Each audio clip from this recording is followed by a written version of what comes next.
Hello everyone, my name is Bharat Tyagi, faculty of physics PP Swani centre for excellence.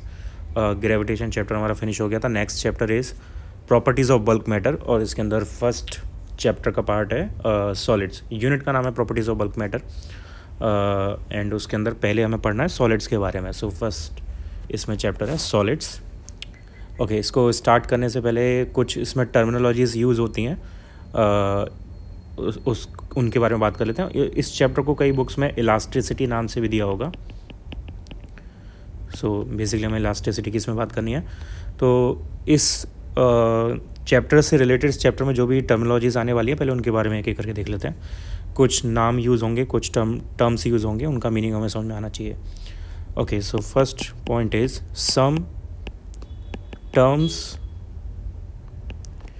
related to elasticity.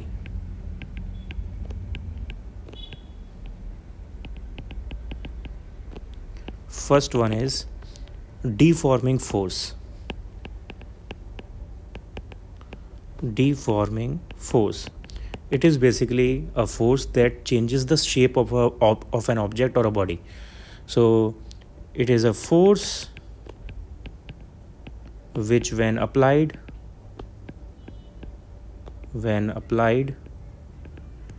changes the configuration configuration का मतलब है length, volume, shape, area, इनमें से कोई चीज़ change करना, वो configuration है। Changes the configuration of the body.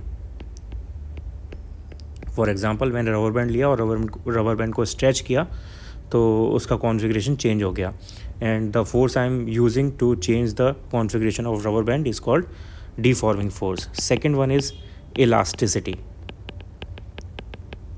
So elasticity in simple words is the property of a material by virtue of which it regains its original configuration. So इसकी definition होगी the property of a body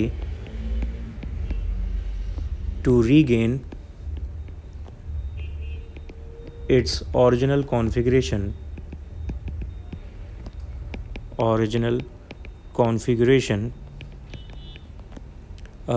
which is length, area, volume, shape, some things like that, when the deforming force is removed. Deforming force या forces are removed is called elasticity.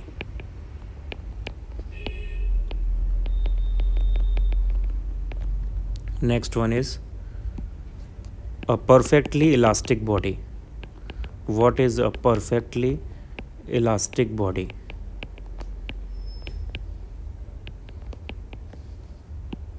So a perfectly elastic body is which regains its original configuration immediately as soon as the deforming force is removed. Okay, so a body which regains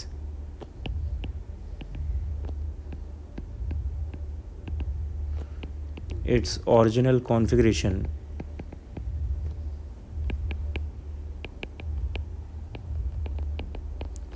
immediately and completely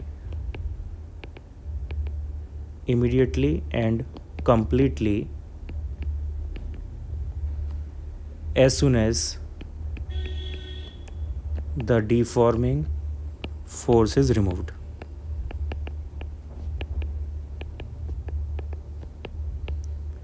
Deforming force is removed is called a perfectly elastic body. Some examples are quartz and phosphor bronze,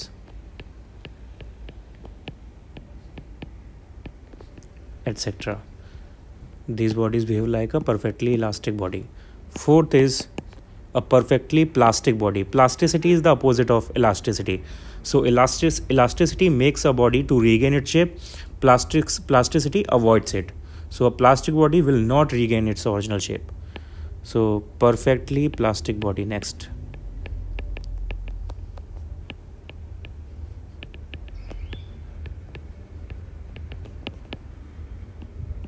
So this is a body which does not regain its original configuration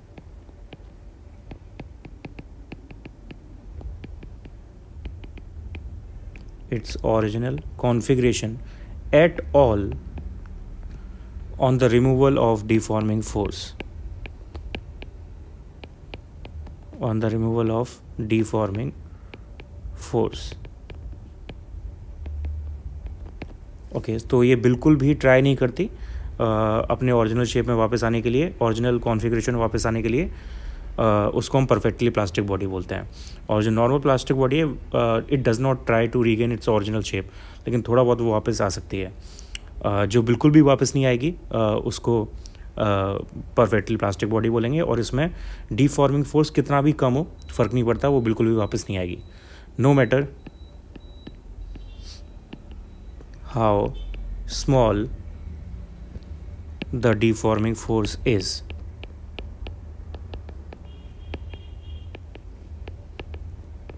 सो इसके examples हैं brittle materials like chalk वगैरह. ये जैसे इनका shape change हो जाएगा वो वापस अपने ओरिजिनल शेप में नहीं आते बिल्कुल भी. और इसके एग्जांपल्स हैं जैसे मड का हमने जो भी शेप चेंज कर दिया वो उसी शेप में रहेगी, वापस अपना शेप चेंज नहीं करेगी. पुटी जो हम वॉल पे लगाते हैं वॉल पेंट करने के लिए उससे पहले, और paraffin wax etcetera.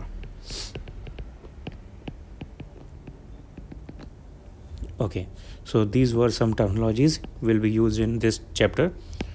Next, first topic in this chapter is stress. What is stress? Stress is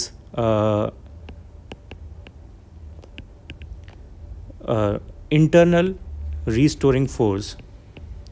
Internal restoring force per unit area. Per unit area. तो हम किसी बॉडी का जब शेप चेंज करते हैं तो बॉडी के अंदर से एक फोर्स लगता है अपोजिट डायरेक्शन में जो उसको उसके ओरिजिनल कॉन्फ़िगरेशन में लाने की कोशिश करता है. That force is called restoring force. तो रीस्टोरिंग फोर्स समझना, ये रीस्टोरिंग फोर्स डीफॉर्मिंग फोर्स का रिएक्शन फोर्स है. तो उसको डिवाइड बाय एरिया कर देंगे तो हमारे पास स्ट्रेस आ जाएगी. सो स्ट्रेस का फॉर्मूला है basically stress equals to restoring force per unit area. So basically it is force upon area, यानी प्रेशर की तरह है मैथमेटिकली ये. तो इसकी ऐसा यूनिट होगी न्यूटन पर मीटर स्क्वायर और pascal, and dimension would be ml-1 t-2 and nature is scalar. अब इसके कई सारे टाइप्स हैं वो चेक कर लेते हैं. Types of stress. Types of stress. First is normal stress. Normal stress. और normal का मतलब है यहाँ पे perpendicular. तो जिसमें deforming force जो है restoring force जो है वो perpendicular to the surface काम करता है, उसको वहाँ पे जो stress develop हो रहा है उसको हम normal stress बोलेंगे. So when डीफॉर्मिंग और रीस्टोरिंग फोर्स दोनों एक दूसरे के अपोजिट होते हैं, तो किसी के लिए भी बोल सकते हैं. Deforming force acts normally over an area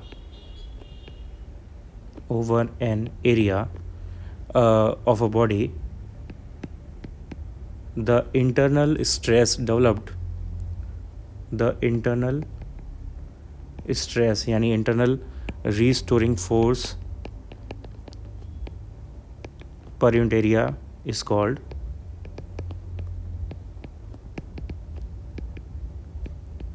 the normal stress. Normal stress. Okay अब इस नॉर्मल स्ट्रेस के कई टाइप्स हैं, दो टाइप है मिली, उनके बारे में बात करते हैं. First one is longitudinal stress. Longitudinal stress. तो लॉन्गिट्यूडनल स्ट्रेस का मतलब है कि लेंथ में चेंज हो रहा है, यहाँ पे लेंथ का चेंज कंसीडर किया जा रहा है. और फर्दर फिर इसके दो टाइप्स हैं. First one is tensile stress. अगर लेंथ में चेंज हो रहा है तो दो पॉसिबिलिटी हैं, या तो लेंथ इंक्रीज़ करेगी या लेंथ डिक्रीज़ करेगी. अगर इंक्रीज़ कर रही है तो वो टेंसाइल स्ट्रेस है, अगर डिक्रीज़ कर रही है तो कंप्रेसिव स्ट्रेस है. तो पहले tensile stress. So tensile stress is if there is an increase in the length, if there is an increase in the length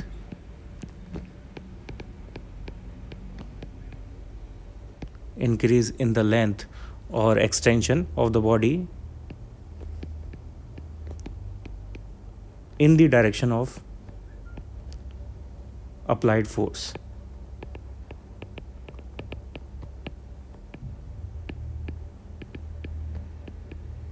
Then the stress developed is called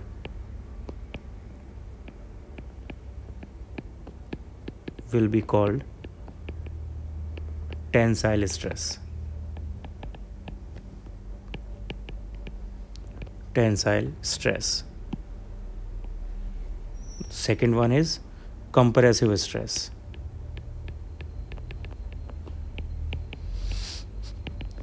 Compressive stress. Okay, compressive stress में length जो है वो decrease करेगी if there is decrease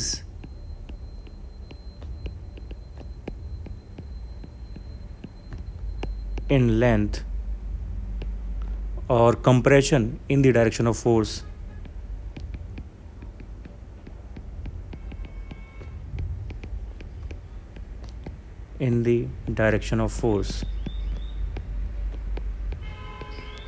then stress developed will be called compressive stress.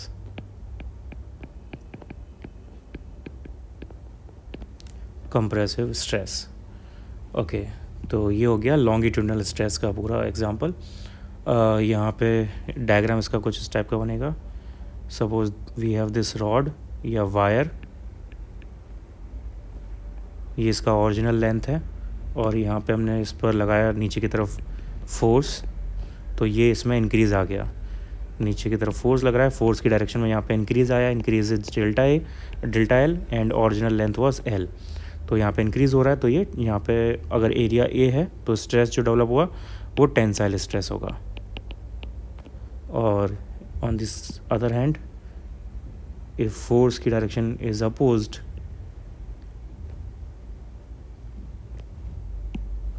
तो यहाँ पर ये change होके इसकी लेंथ इतनी हो जाएगी. Force is in this direction now. Delta L decrease हो गया अब लेंथ में. Original length was this much L. तो ये compressive stress, force upon area यहाँ पे कंप्रेसिव स्ट्रेस हो जाएगा. इस वाले में टेंसाइल. ओके, तो ये हमारे पास लॉन्गिट्यूडनल स्ट्रेस कंप्लीट हो गया जो लेंथ में चेंज बताता है. नाउ सेकंड वन इज़ जो वॉल्यूम में चेंज बोलेगा और जिसमें हम वॉल्यूम में चेंज देखेंगे, and that is hydraulic stress.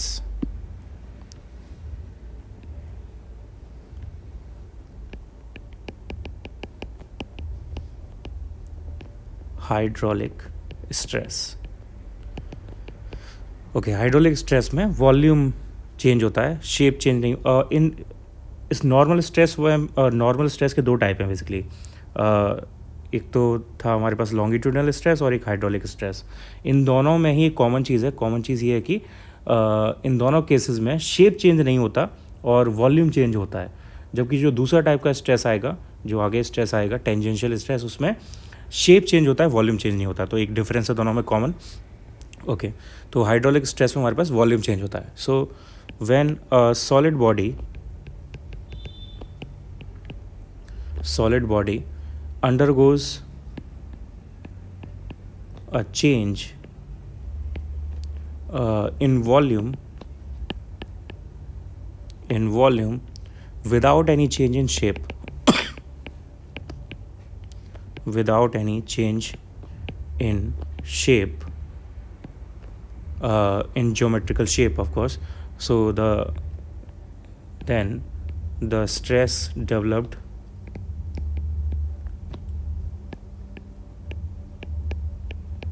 is called hydraulic stress. और यहाँ पे हमने दो केस नहीं लिए हैं, वॉल्यूम इंक्रीज और डिक्रीज के. दोनों का कॉमन है. वॉल्यूम डिक्रीज भी हो सकता है, इंक्रीज भी हो सकता है.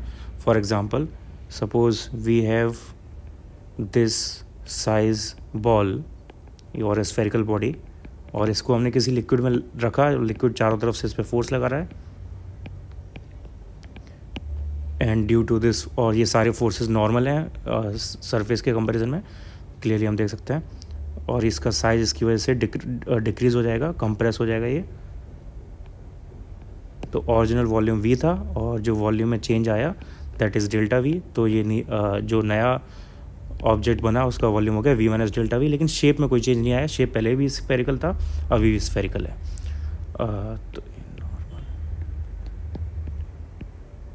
ये परपेंडिकुलर डिफॉर्मिंग फोर्स है। सो यहाँ पे जो स्ट्रेस डेवलप हो रहा है ये इट इज़ हाइड्रोलिक स्ट्रेस, इसको बोलते हैं हाइड्रोलिक स्ट्रेस। यहाँ पे वॉल्यूम डिक्रीज भी हो सकता है और इंक्रीज भी हो सकता है। अभी इस केस में कन्वर्जिंग फोर्सेस लगे हुए हैं, तो यहाँ पे वॉल्यूम डिक्रीज कर रहा है। अगर ये डाइवर्जिंग फोर्स होंगे, आउटसाइड होंगे, अंदर से या बाहर की तरफ, तो वो वॉल्यूम इंक्रीज करेंगे। सो ये सेकेंड टाइप हो गया नॉर्मल स्ट्रेस का। तो यहाँ पे नॉर्मल स्ट्रेस हमारा कंप्लीट हो गया। अब यहाँ पे नॉर्मल स्ट्रेस के बाद जो second type of general stress है it is called tangential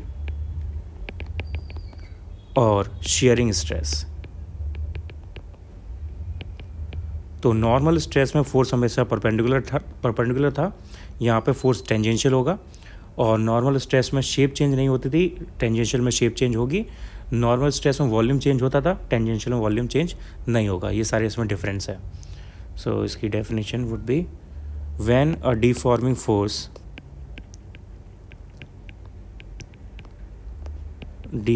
force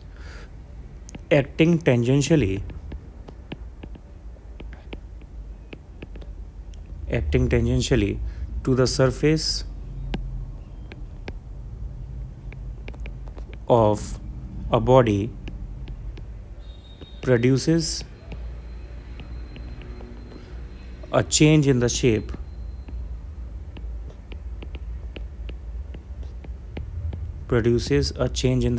of the body without any change in volume, then the stress developed is called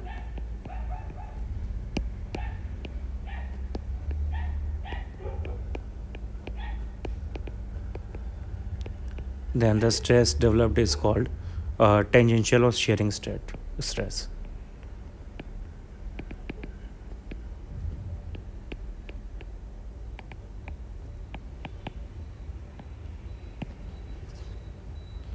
okay, for example ये डायग्राम से मैं इसे समझा रहा हूँ। Suppose we have a cube और इस क्यूब में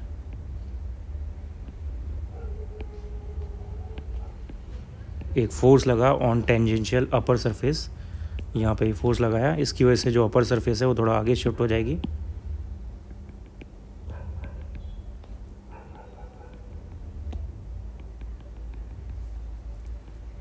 सो इस टाइप का जो चेंज है ये यहाँ पे जो स्ट्रेस डेवलप होगा वो स्ट्रेस शेयरिंग स्ट्रेस के बराबर होगा। तो इसका फॉर्मूला है ये जो एरिया है ए और ये फोर्स जो लगा है इन दोनों का divide. So this tangential stress equals to tangential force divided by adjacent area. This is tangential और शेयरिंग स्ट्रेस। तो इस स्ट्रेस का टॉपिक फिनिश हो गया। यहाँ पे इतने टाइप के स्ट्रेस होते हैं हमारे पास। नेक्स्ट है स्ट्रेन। स्ट्रेस हमें रिप्रेजेंट करता है कि फोर्स कैसे लग रहा है, कहाँ पे लग रहा है। स्ट्रेन हमें बताता है कि कॉन्फ़िगरेशन में क्या चेंज आ रहा है। Strain is about configuration. So stress is about force, deforming and restoring force, and strain is about the configuration. So the simple definition of strain is ratio of change in configuration to the original configuration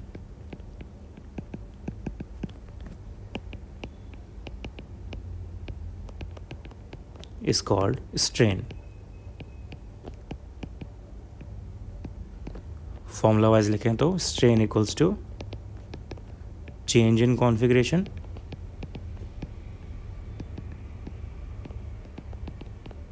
divided by original configuration.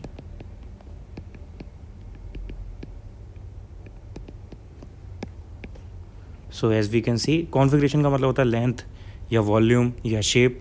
तो यहाँ पे clearly दोनों जो divide हो रहे हैं वो दोनों सेम क्वांटिटीज़ हैं, हैंस इसकी कोई यूनिट नहीं होगी और कोई डायमेंशन नहीं होगी.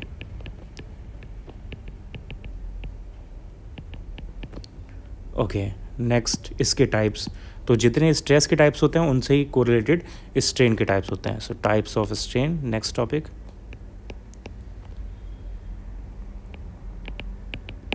तो पहला हमारे पास स्ट्रेस था लॉन्गिट्यूडनल स्ट्रेस. तो यहाँ पे उसकी जगह पे आएगा लॉन्गिट्यूडनल स्ट्रेन और इसका कनेक्शन है लेंथ चेंज से.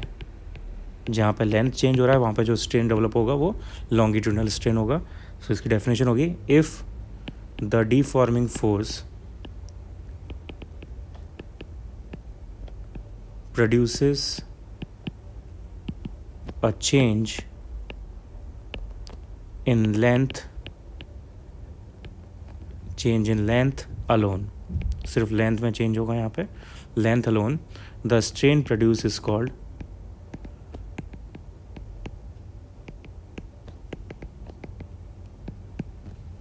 longitudinal strain.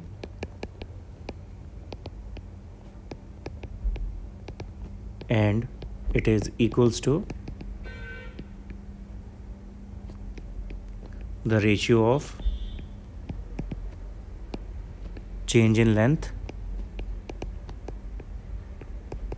to original length.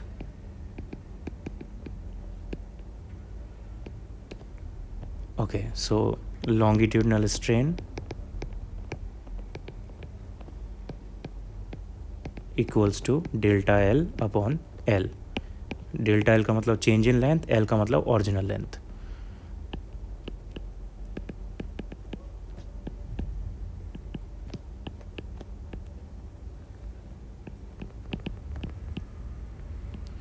तो ये लॉन्गिट्यूडनल स्ट्रेस के लिए लॉन्गिट्यूडनल स्ट्रेन हो गया. सेकंड विल बी, सेकंड था हमारे पास हाइड्रोलिक स्ट्रेस. हाइड्रोलिक स्ट्रेस में वॉल्यूम चेंज होता था, तो उसके लिए यहाँ पे स्ट्रेन आएगी वॉल्यूमेट्रिक स्ट्रेन. सो जहाँ पर वॉल्यूम चेंज हो रहा है वहाँ पर वॉल्यूमेट्रिक स्ट्रेन आएगा. If the deforming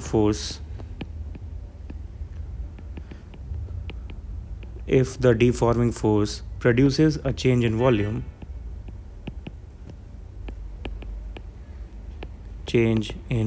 volume, alone, the strain produced is called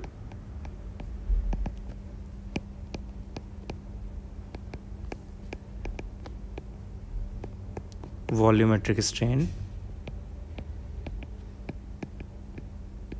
and it is equals to change in volume delta V divided by original volume.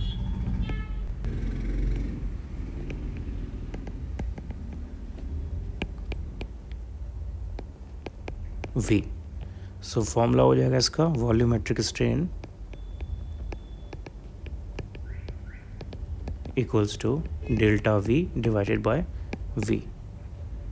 Okay, तो ये हमारे पास लॉन्गिट्यूडनल स्ट्रेस के लिए स्ट्रेन आ गई, लॉन्गिट्यूडनल स्ट्रेन. हाइड्रोलिक स्ट्रेस के लिए volumetric strain. और last बचा था टेंजेंशियल और शेयरिंग स्ट्रेस. तो उसके लिए आएगा थर्ड केस स्ट्रेन का sharing strain. Sharing strain, it is related to shearing stress. So in this, if the deforming force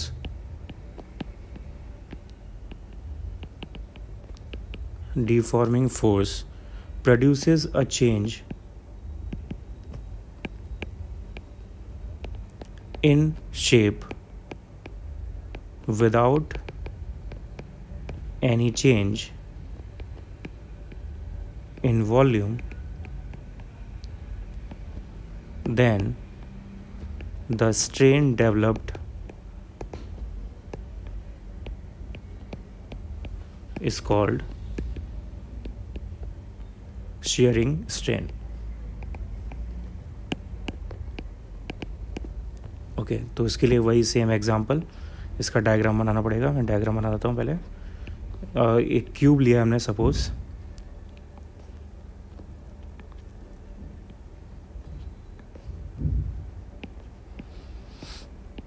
और यहाँ पे जो फोर्स लगता है इट इज़ टेंजेंशियल फोर्स, और इसकी वजह से ये क्यूब का ऊपर वाला सरफेस थोड़ा आगे डिफॉर्म हो जाएगा।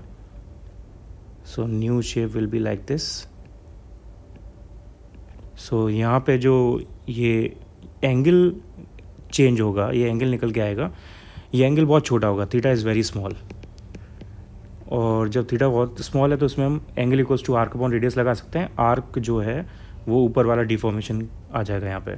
Theta is very small, hence अगर ये डिफॉर्मेशन x है और ये रेडियस हो जाएगी परपेंडिकुलर डिस्टेंस इस क्यूब की साइड a सपोज, तो यहाँ पे स्ट्रेन जो आएगा, shearing strain will be equals to